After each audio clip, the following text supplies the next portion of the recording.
recording process, because otherwise I'll forget it later, which is not good. Yeah. So unitary transformations is something that we have been talking about for some time. And what I told you yesterday was, of course, from the name of it, you can figure out that to do unitary transformations, you need something called as a unitary operator. Okay. So let me just start off straight away. I will share my iScribe with you. Okay. And we will start off reminding ourselves what is a unitary operator. Okay, so let's start off with this. A unitary operator. What is a unitary operator? It's a special kind of operator. We represent it with a U, but you can write anything you feel like. But usually we say unitary. It's easy to make the connection. So unitary operator is such that the inverse of the operator is same as its adjoint. Okay. So in other words, for a unitary operator, U dagger is the same as U dagger U. Okay. So this is a unitary operator. What is a unitary transformation on the other hand? So unitary transformation for which we use a unitary operator is basically you go from, I will call it a representation 1 to representation 2. Okay, and what do I mean by this? You essentially have a vector space here where you have wave functions like psi and x. This is basically your wave functions. Sorry. Okay, and you have something like a, which is an operator, and maybe you have a relation like this: x is equal to a operating on psi. Just a minute, I will just uh, admit the person. Yeah, and here, and you go from that using this unitary operator, and you go to a second representation where you have wave functions like psi prime and x prime, where psi prime is equal to u psi, x prime is equal to ux, and you of course have a similar relation there. X prime is equal to a prime psi prime, and what you find is that the operator relation, your a prime, is going to be ua u dagger. Okay, so this is what we essentially found out. Now the basic thing that I'm trying to tell you is that if we did a transformation like this, the physics does not change. Okay, it is not altered.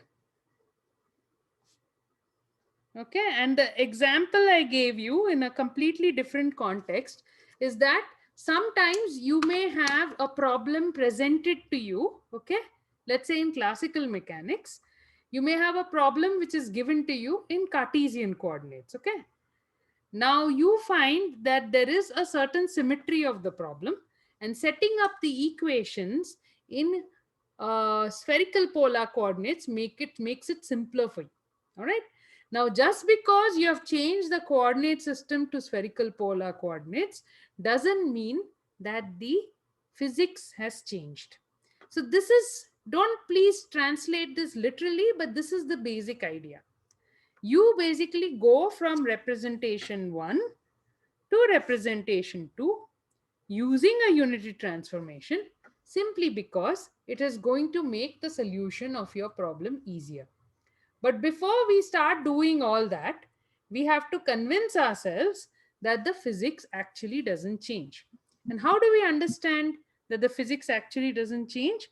I basically explained to you that operator relations should remain the same. Should remain the same. Correct? And this is very important. Why? Because suppose I have an equation for kinetic energy. Okay, I know it is Momentum square divided by 2m, or what you write it as half mv square, right? Now, just because I've changed the representation doesn't mean that it starts looking different, okay? Then the physics does not remain the same. Next are measurements, okay? So things like eigenvalues, expectation values should not change, right? Because these are measurements. Just because I changed some, way of looking at I've done something with the math, doesn't mean I start measuring new values. Then even the physics has changed, okay? So that cannot happen. uh, Commutator relations should not change, right? And I have already, we spent the whole of the last two classes practically on seeing why commutator relations were important, because they tell you whether you can measure two quantities simultaneously and precisely together, right? Simultaneously means together, whether you can measure them precisely together, okay? And whether they are connected by, even if you can't measure them together, whether they are connected by the uncertainty principle, okay? So these are all decided by the commutator relations. So commutator relations cannot change, okay? So these are certain things, as I told you, basically tells us that the physics does not change. And what my job was then to explain to you, to show you that if you did a transformation which involved a unitary transformation, then yes, indeed the physics doesn't change. So what did we do last time? We showed firstly is that if A is Hermitian, then A prime. How is A prime defined? It is defined by this relation here, right? A prime is also Hermitian. And please remind yourselves why this is important, because I've told you why it is important for us to have Hermitian operators. Yeah. And I hope you remember why that becomes important and what are the properties then that do not change. Okay. So the fact that the eigenvalues are real, the eigenfunctions can form form an orthonormal set, all these things come into the fray. Okay. Then the other thing that we proved for ourselves yesterday was that operator relations do not change. Do not change. Okay. So these are the things that we proved yesterday.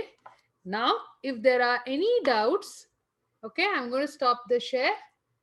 Please, if there are any doubts about the idea of unitary transformations per se, and these first two things that I proved for you, one, that the operator, if it is transformed in that way, continues to remain Hermitian if it is Hermitian to begin with.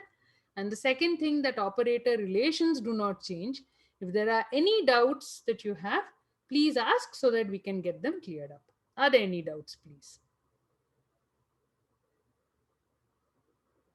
Any doubts?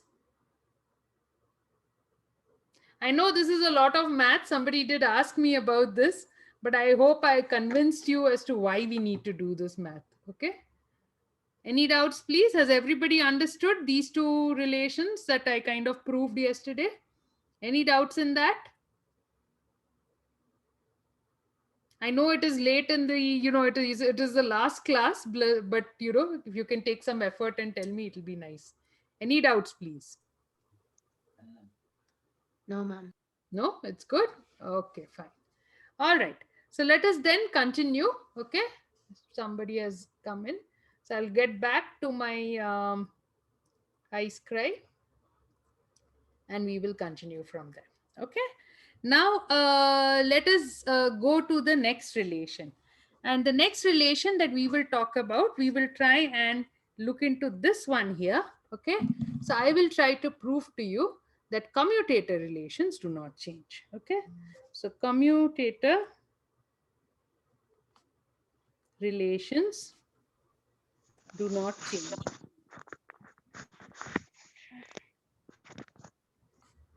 Any doubts, please? Thought I heard something. Okay. Please don't hesitate, okay, to ask doubts.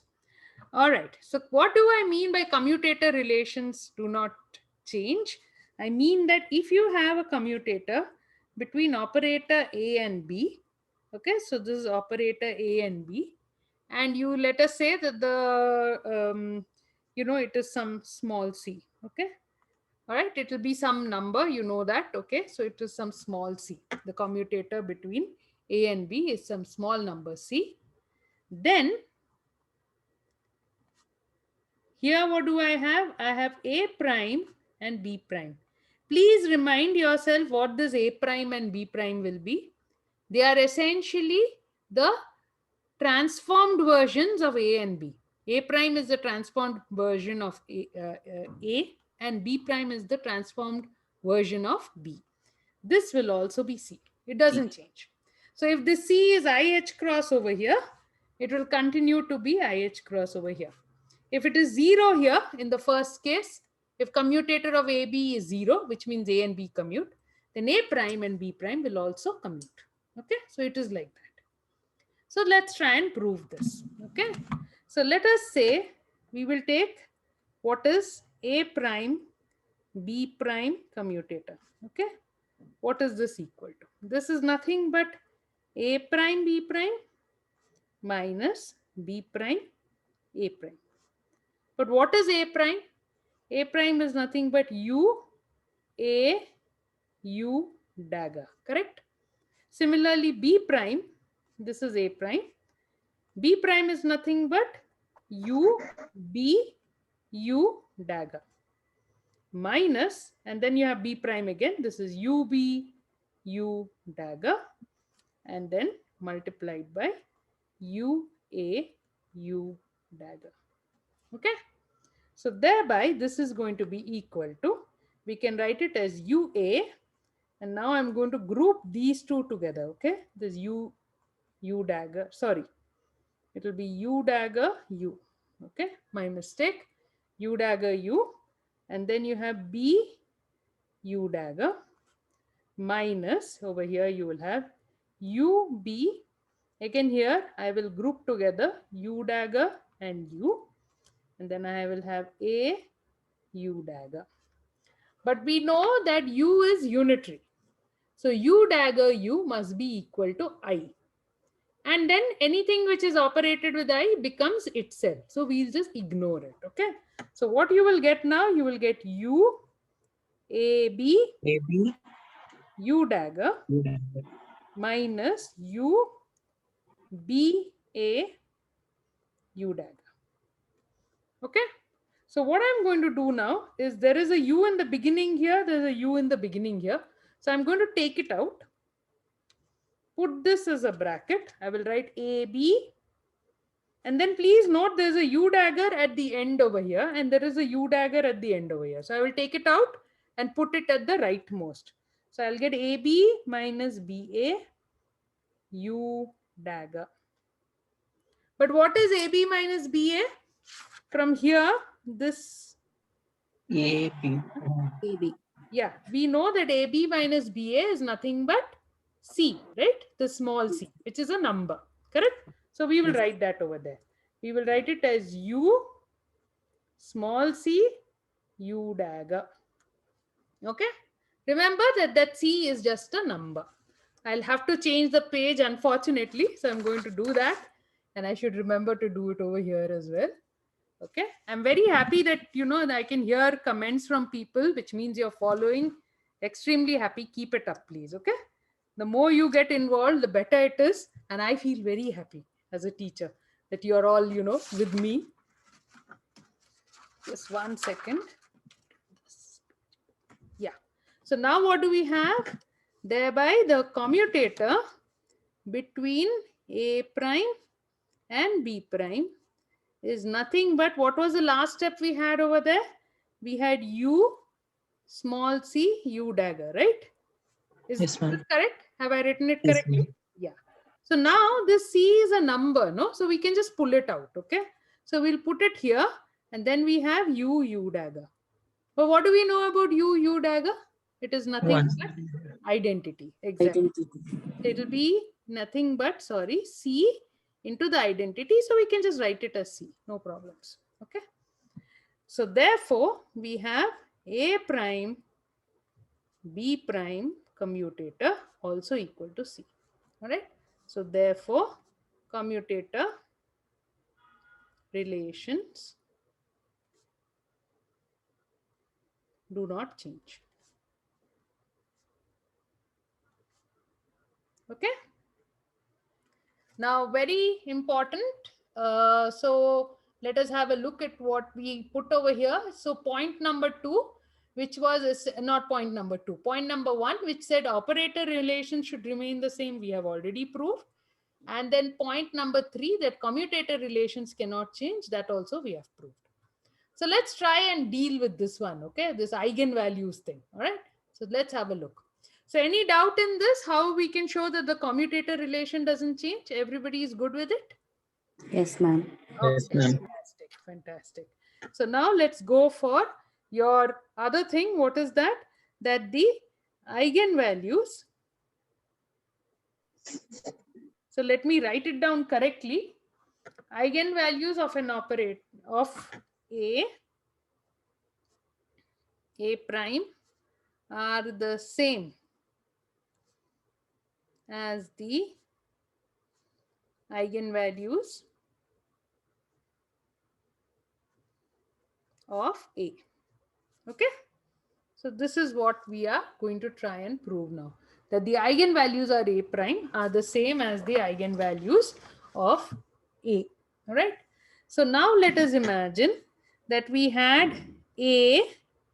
Okay. And let's imagine that this psi, and I'm going to put a small. n is equals to small a n into psi n. Yes, absolutely right. Okay. Is equal to, I'm just putting over here as psi with a capital A below to show that it's an eigenfunction of A. Okay. Is equal to small a psi A. Very good. So that was indeed the, what do you call it? The eigenequation for A. All right. So we know now that this is a eigenfunction of A.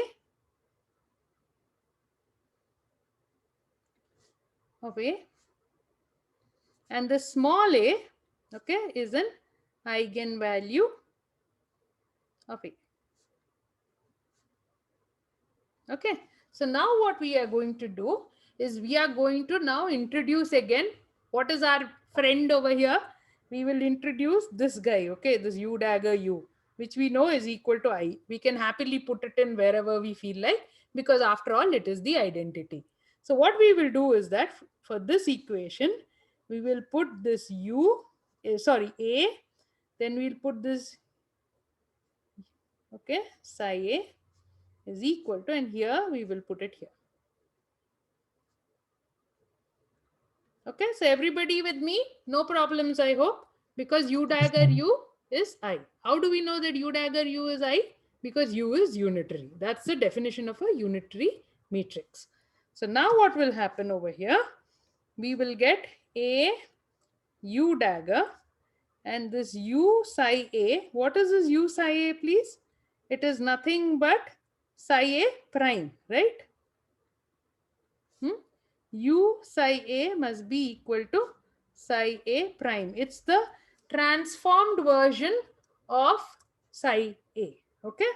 So this will become now A u dagger psi A prime is equal to A u dagger psi A prime. Now what I will do is from the left on both sides, I'm going to operate u. Okay. So operate u from the left on both sides.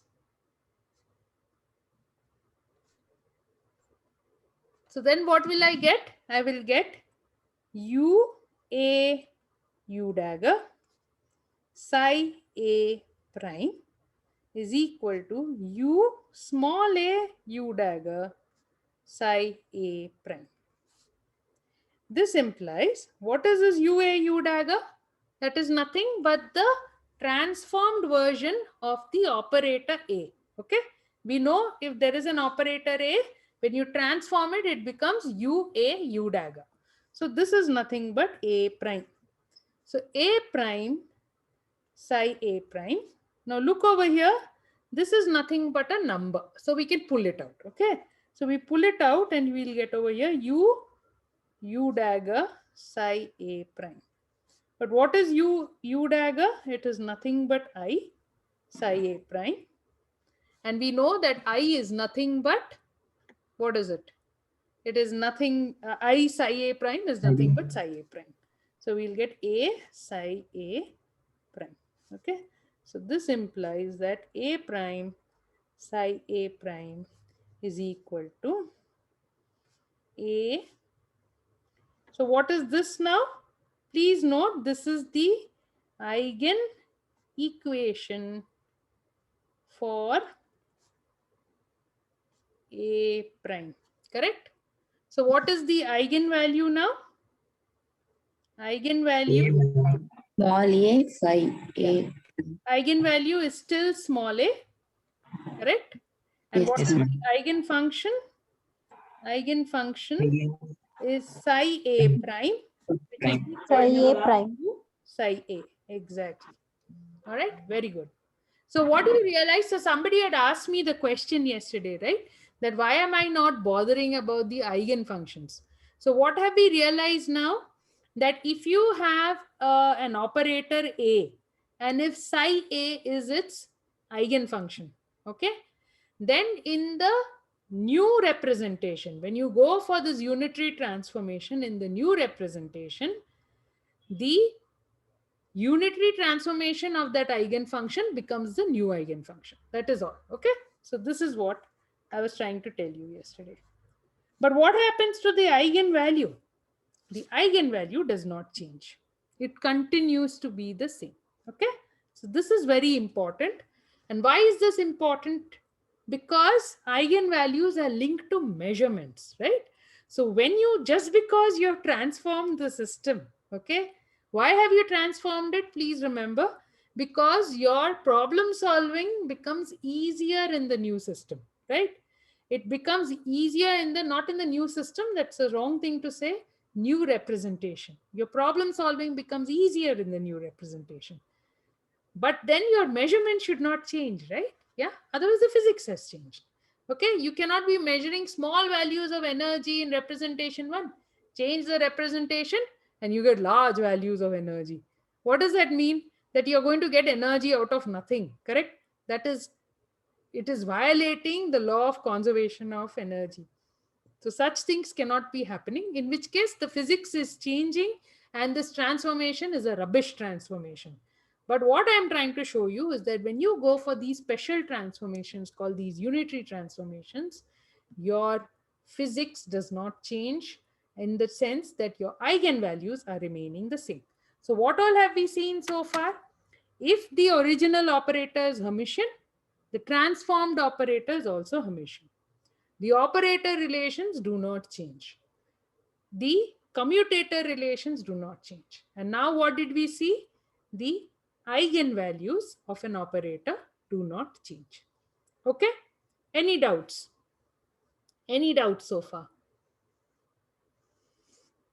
Everybody is good? Preeti? All good? Preeti? Yes, ma'am. Okay, that's nice to hear. Fine. All right. So let's now go on to the next thing.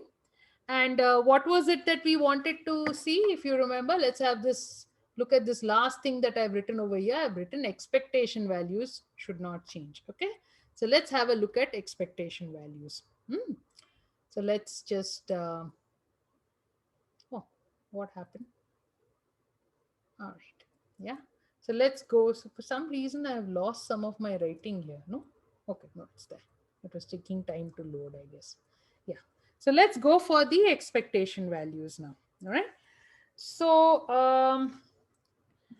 to do this, okay, I'm going to prove to you. All right. I will not do just an expectation value. That is a special case. I will just prove to you quantities like, okay, so please pay attention over here. I'm writing it as XA psi do not change. Okay. So this is a little more general than just an expectation value. How do you write an expectation value? Expectation value you will write as psi a psi. Yeah, so expectation value of course will depend upon which psi you are sitting in.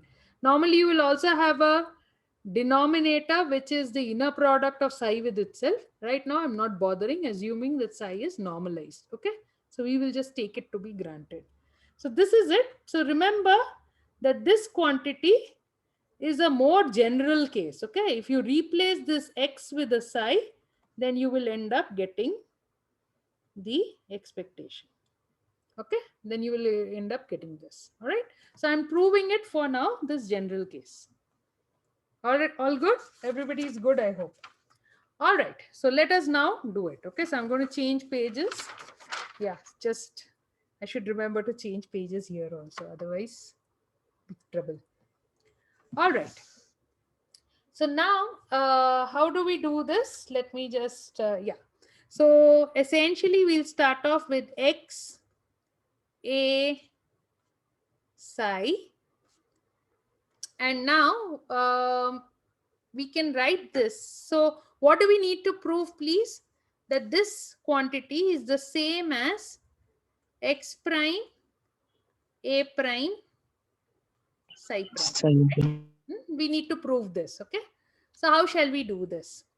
We will essentially put over here x, and then again we will do our usual trick. And what is that? We will put a u dagger u over U here. dagger A Okay, yeah, that's right, a, and then U again dagger U absolutely, and into then psi bar psi. wonderful. Yeah. So now what will we do? We will bring this u dagger over here. Okay. So what will we get? We will get a ux. UX Then we'll get a u dagger. U dagger U psi. And this u we will bring it here. Exactly. U psi. So what is u x now? Nothing but x prime. Correct?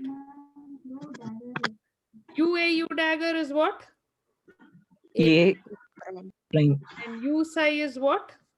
psi prime. Psi prime. Wonderful. Okay. So it's proved. Hence proved.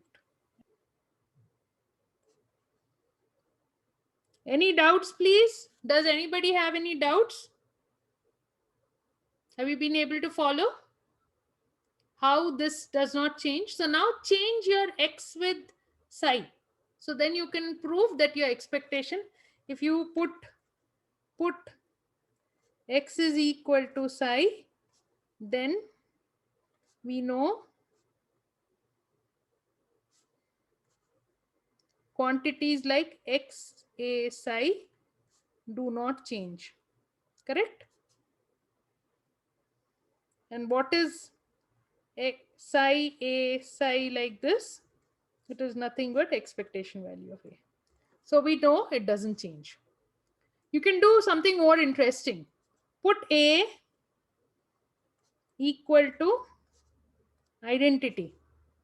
Okay.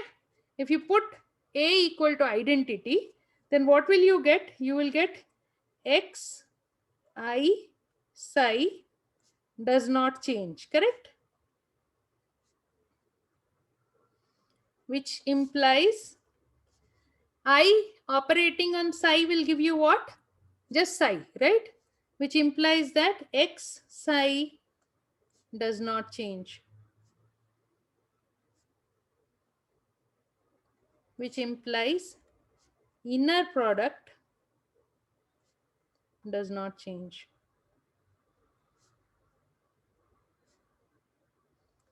Very important. Why is this important? What does the inner product represent? As I told you, it tells you how much information overlap is there between two wave functions, okay, or two functions. How much of the same information they are giving you. So this, once you transform them, they should not start giving you less information or more information, right? They should be able to give you exactly the same information overlap should exist, correct? So this is again a very, very important thing. You can do something further. In this expression, change x with psi. Then what do you know? That psi, the inner product, does not change. Again, what does this mean? That suppose you have normalized it, okay, in one representation. When you change the representation, that transformed functions are still normalized. Okay? So I hope you understand, because psi will be equal to psi prime, right?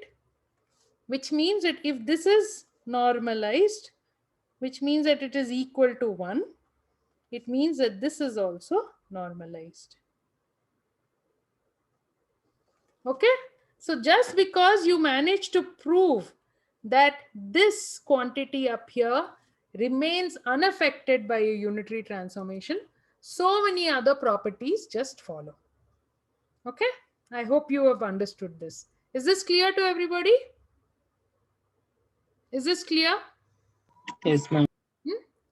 Any explanation needed of any of these points? We can just look at it again. Is this all right? Okay. I'm assuming that it is all right. I know it is the last hour of the day, and it's actually an extra class that you are all facing. So, in fact, we had a staff meeting right now at 11:30, and Usha madam reminded us that apparently your last working day is 21st of May. Okay, and today is 29th of April. So we have a 1 month to finish off. I don't know how much. I think we are, I mean, it, at least as far as I am concerned, we are not even halfway through, because I haven't finished the formalism unit. I'll need some more classes to finish it. So now there's going to be a mad scramble for this hour. Okay, so I'm glad that I managed to get 2 hours, and if possible I'll book more, but I'm not sure I'm going to be successful. All right. Okay. So now let us just ask ourselves, what could be an example of a unitary transformation? Okay, have you come across something? All right. So, so unitary transformation, I'm not going to go into too much detail about it, but just to remind you that you have actually seen such a thing, or you will see such a thing with Meera ma'am. Okay. So unitary transformation that you have already seen is a Fourier transform. Okay, a Fourier transform, all right, takes you from, I would say, a position representation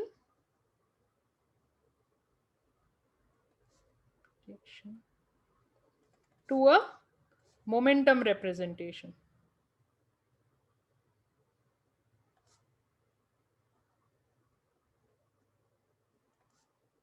Okay, Fourier transform takes you from position representation to momentum representation. And remember, the physics does not change whether you are sitting in position representation or whether you're sitting in momentum representation. Your physical system, the eigenvalues, the expectation values, the commutator relations, the operator relations, everything remains the same. So the physics does not change. Okay. So I think I will not go into too much details of this, because what I will do is, when I share my slides with you, I will give you a table, okay, which has actually been picked up from Branson and Joshin. I will give you also the page number of Branson and Joshin, and I will give you that particular table where it shows you the same quantity in position representation and in momentum representation, and hopefully it will make you, give you some perspective on how it works. Okay, so I will, or should I do it?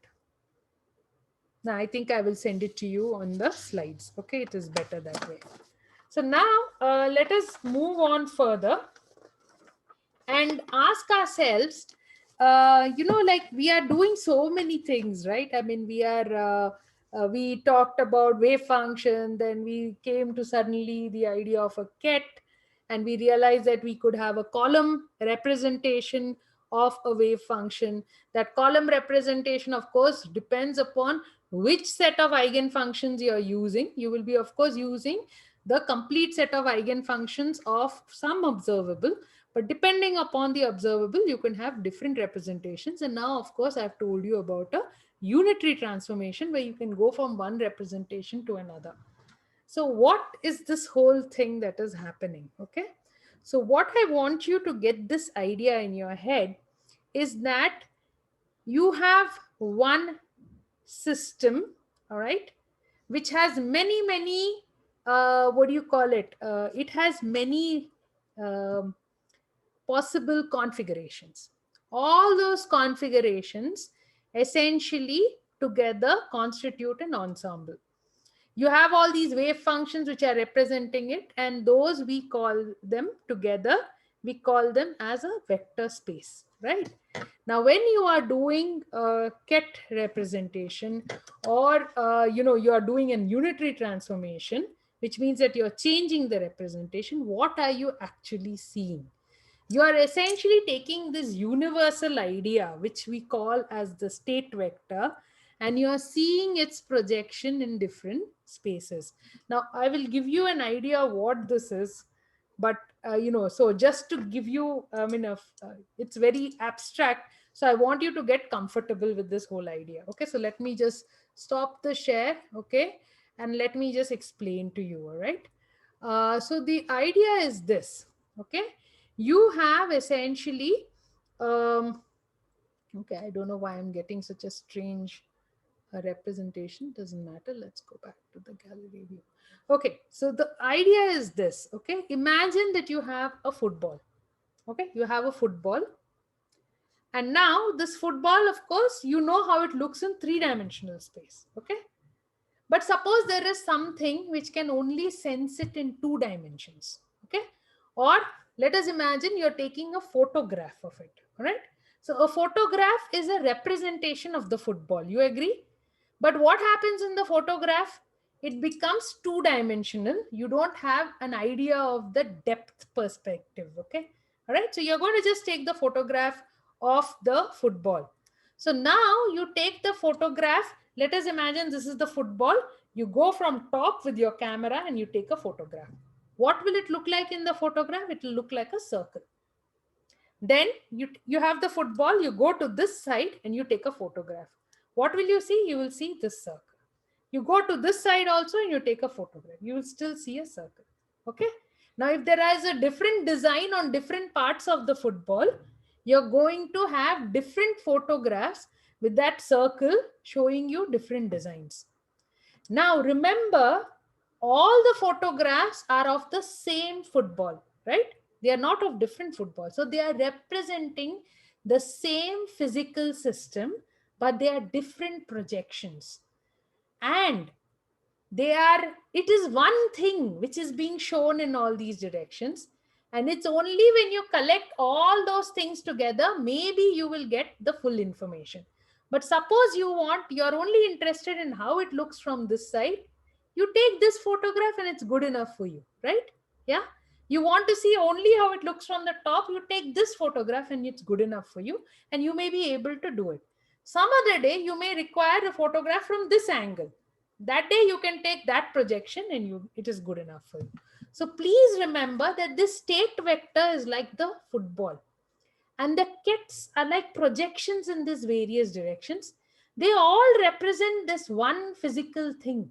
Okay, they're like this one physical football. All right, yeah, but they are different projections because you have looked at it from different directions. Is this idea more or less clear? Has everybody got it? Okay, that what is really the state vector? And when you're doing unitary transformations, you're moving from one representation to another, but you're still representing the same physical system. Is this clear to everybody? Yes, ma'am. Have I lost everybody? Kindly don't go No. to the exam and write that state vector is a football or something. Then, people will come and shoot me or something. They'll say, okay, no need for you to teach anymore. You're teaching rubbish. You're telling your students that wave functions are footballs. So, it's really bad. But I hope this is at least the idea you have got, okay?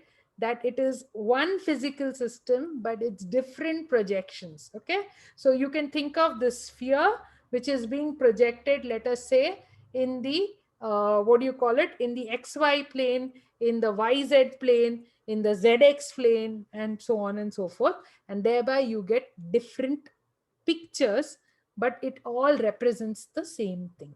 Okay, think about it. If you have doubts, we can discuss it. All right, so now let me go further. What's the time? Okay, we still have some time. And we will just go a little bit more into the matrix representation of things. Okay, because there are a few things we need to understand over there. Okay, which we will try and look into. So I will share screen once again. Okay, so what we need to look into is essentially the matrix representation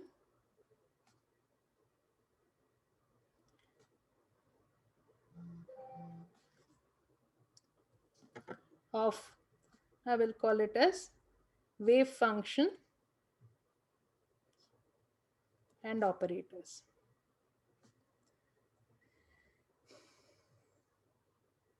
So what are the things that we are kind of familiar with now?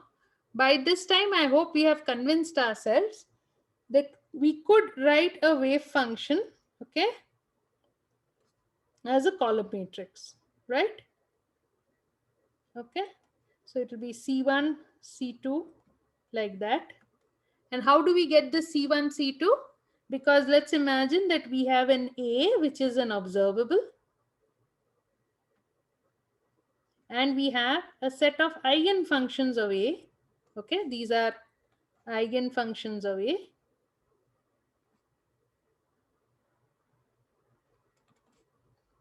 which are, one, we know that they are a orthonormal set,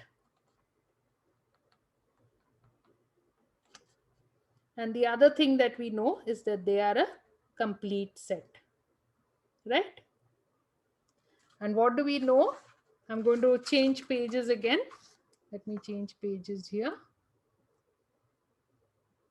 And we know that we can write this psi as equal to some C1 U1 plus C2 U2 plus maybe all the way to some Cn Un, in which case we can write this as equal to C1 C2 all the way to Cn.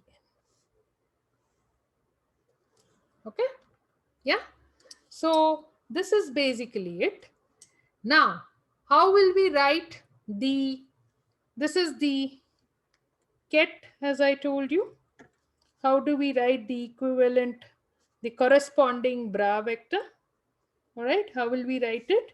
We will write it like this, as equal to C1 star, C2 star, Cn star. Okay, so essentially what is the relation between this and this? Rho goes to, or sorry, we can say column goes to row, and each element replaced by complex conjugate, right?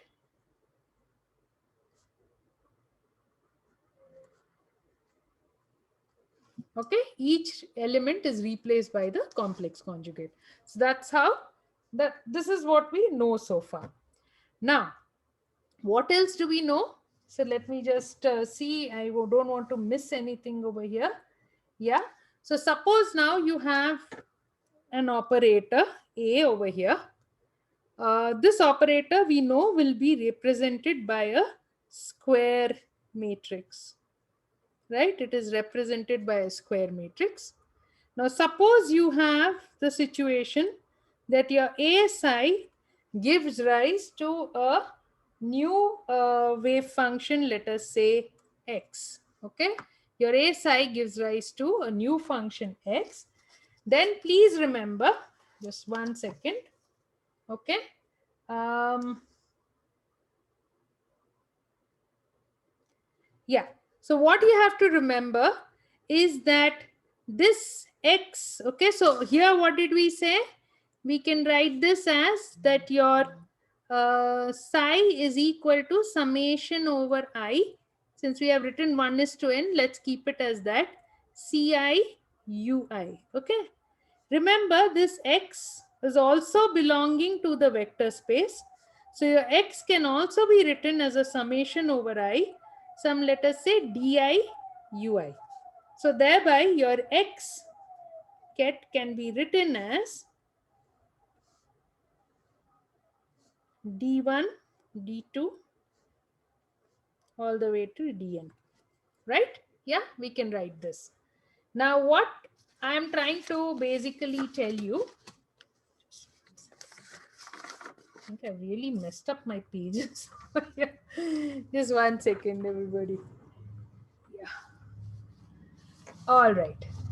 So what I'm trying to, get the question is that please remember over here, okay, from here, we can say that each of these CIs is equal to UI psi.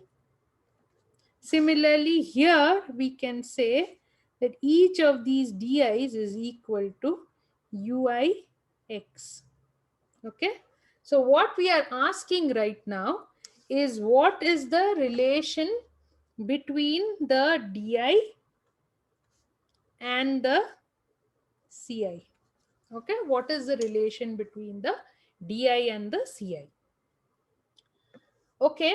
So let us just get back to this thing. We know that your X is equal to A psi, which implies that your DI, okay, must be equal to ui x, which is equal to ui a, what is it, x is a psi, right? Is this okay? I'm just replacing x with a psi. All right, now let us go further, and we can now write, we know that these ui's, where did I write it? Oh, that is in the earlier page. Please note over here. We know that these ui's, which are eigenfunctions of A, they are an orthonormal set. Okay, they are an orthonormal set. More importantly, they are a complete set. If they are a complete set, what does it mean, please? It means that you follow the closure relation. Okay, so let's go back here. So we know that the ui's, so I'm going to write it here, okay, over here. Ui's are a complete set. So I can write this in terms of closure relation. Okay. So in terms of the closure relation, what can I write? I can write essentially this is equal to the identity. Correct? So let us now do the same thing. We are going to do a trick over here. And what is this trick? This trick over here will be that we will put in a summation over j. We have a ui, and then we will put in over here a, we'll put in uj, then a uj, and then a psi. So please understand, what am I doing? I'm putting a summation over here, and I'm putting this uj over here. Okay, and we should know that this also means that I can write it in terms of j. This is also true, right? Okay, so I'm essentially introducing an identity here. All right, now what will this give me? This will give me now summation over j. Here I have ui a uj. Okay, this I'm going to treat as one unit, and here I have this uj psi. Now look at this over here. What is this going to be? This is when I put ui and psi, when I put ui and psi, I get essentially ci. So here I have uj and psi, I'm going to have cj. Okay, so thereby this is going to be equal to summation over j ui a uj cj. Okay, now remember, what are we doing over here? We are linking up this matrix d1 d2 dn is equal to, this is the square matrix, right? This is the square matrix representing A, and here you have your C1, C2, Cn. If you think in terms of this, what you will realize is that this factor here, okay, is nothing but the element of A. Okay, so which element is it? So that's what I'm going to write it down over here. This is A, I, J, C, J. What is here? I represents what? The row number.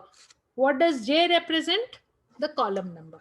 Okay, so it represents, this is your I and this is your J, right? So it represents, please remember, so if I want D2, I have to go to the second row and then I have to do this element into, so this will be A21, okay? A21 into C1. So notice I will be fixed, right? Because I've taken this as 2, all right? So this will be fixed. This will be fixed, okay? So this will be 2. So A21 into C1. Then you will have A22 into C2. Okay, so that is how it works. So the important message to take from here is that the matrix element Aij is nothing but Ui A Uj. Very, very important. Please, please, please remember this. Okay, this is the matrix element. Any doubts over here? I know I explained it in a slightly ham-handed way. Okay, but I'm hoping that you got it. If you didn't get it, I will explain again. Has everybody got it? Yes, ma'am. Yeah, good. That was at least one yes. I need to hear a few more yeses. Is it good? Yes, ma'am. Yeah, Yes, I will give you ma'am. this Yes, notes, ma'am. and if there is any confusion, please ask. I will explain it again. Okay, not a problem. Okay, so I hope this is kind of evident to you. So please remember, we are going to use this once in a while. All right, it's very important. So keep these in your mind. All right. Okay. So now let's go back to what more we do with this matrix representation. Okay, I will just go further. All right, let me change the page. Okay, so now when we know that, you know, operators are represented by square matrices,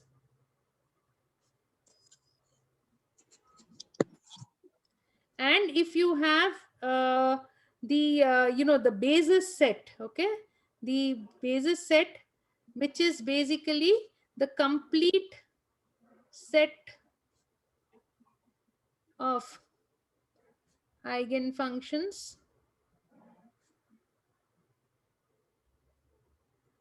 being used. Okay, all right, this is the basis set. So let us imagine there are some ui or whatever. All right, then any operator you take, okay, you take an operator b and you want its ijth element, then you have to do ui b uj. Okay, I hope this is clear to everybody. Okay, this is very, very important. Okay, so now let us just think about it. All right, let's think about how we will represent various things we do with operators using matrices. Okay, so for instance, let's take addition. This is very, very simple. Okay, I know I'm running out of time, so I will, don't worry, I will not do Okay, just addition and then we will stop. All right. Okay, so what was this addition? So suppose now you have operator C is equal to operator A plus operator B. Matrix representation, what will we have? The element Cij is going to be nothing but element Aij plus Bij. exactly. It is just like your matrix rules. Okay, there's nothing different. That's all I'm going to try and tell you. Then what you have to remember is addition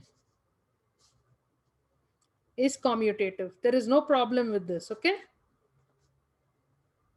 what do I mean by this? Addition being commutative, it means that A plus B is B the equals same to B plus A. B plus A. Absolutely. Very good. Okay. Next. So just I'll just do multiplication and then I'll leave you. Okay. So multiplication. All right. So in multiplication, let us imagine this C is equal to AB. All right. Then let's imagine. So this implies that Cij is essentially equal to what? Ui AB Uj. Correct? Now we will use that closure relation and we will put it in like this. Ui A UK UK B Uj. This is going to be nothing but summation over K A I K B K J. Please remember, for A, K is the what? It's the column number. For B, K is the row number. Okay. And how did I do this? Did this. Please remember the justification of this is because summation over K UK is equal to I. Yeah, your identity. All right. I hope it was clear here. It's looking very peculiar. Okay, fine, doesn't matter. Okay, so this is something that again you need to remember. All right, it is nothing very difficult in terms of your I mean, in matrices, you actually have done this. I'm just casting it as operators right now with quantum mechanics language. Okay, there's nothing new. So you all know that Cij must be equal to summation over K of AIK BKJ. All right, this is very, very important. And then what else do you have? Multiplication is distributive over addition. And what is that? That means that A essentially you have into A B plus plus B, C is equal to AB plus BC. AB plus AC, ma'am, AC. AC. Very good. AB plus AC. Yeah, this is what it means. And then also multiplication is associative. What does that mean? A, A B. into Yeah, go on. Tell me. BC is equal to AB into C. Okay, so what does this bracket actually mean? It means that you will first operate with BC, then whatever is the result, you will operate with A, or you will first operate with C, and then whatever is the result, you operate with AB. And both the results should be the same. Okay, so it is not very trivial. Okay, it's non-trivial. That's what I'm trying to tell you. And the last thing which I will tell you, of course, is that AB is not equal to BA in general. This you know, and this you know is very true of matrices also, right? Yeah, in matrices, matrix AB need not be the same as matrix BA. Okay, so we will stop over here. I'm past my time. Okay, So thank you for bearing with me. And if there are any questions, okay, any doubts on what we have ma'am done so far, yeah, please go on. Ask me. Ma'am ket vector ಅಲ್ಲಿ C I is equals to U A N psi ಅಂತ ತಗೊಂಡ್ರಲ್ಲ ma'am, in consider bra vector ಅಲ್ಲೂ conjugate ಅಲ್ಲೂ ಅದೇ ತರ ತಗೊಂಬೋದ ma'am? C I star is equals to U A Yeah. Psi ಅಂತ Yes, ತಗೋಬೋದ ma'am? yes, absolutely, absolutely. Okay Yeah. So if you want to take, so when you want to take the corresponding bra vector, ade madbeku, you have to basically change the ui ket to the ui corresponding bra vector, and the ci becomes the ci star. Okay Okay. Thank you ma'am. So even the eigenvectors, okay, the eigenkets will become what? They will become eigenbra vectors. Okay. So that is what Okay. you have to remember. And yes, the ci will go to the ci star. Similarly, for that x, they were all di's, they will all become di star. Okay. Okay. So yeah, Thank you, that's ma'am. correct. Any other doubts? Fine. I hope everybody has put in their attendance. Okay. So if you are done, I think we will close for today. And I haven't checked my timetable, but I think our next meeting will be on Tuesday. Okay. So we will meet for 2 hours on Tuesday. And then Wednesday again, I will get you for an hour. So I think that will be the 4th of May. And in the meantime, all of you have a very nice evening. And please, please, please stay safe. Okay. I mean, when you read the news, you feel really scared. So, all of you stay safe, keep your family safe, and we will see each other on Tuesday. Okay. So, have a very nice evening. Bye, everybody. Bye, ma'am. Bye. Bye, ma'am. Bye.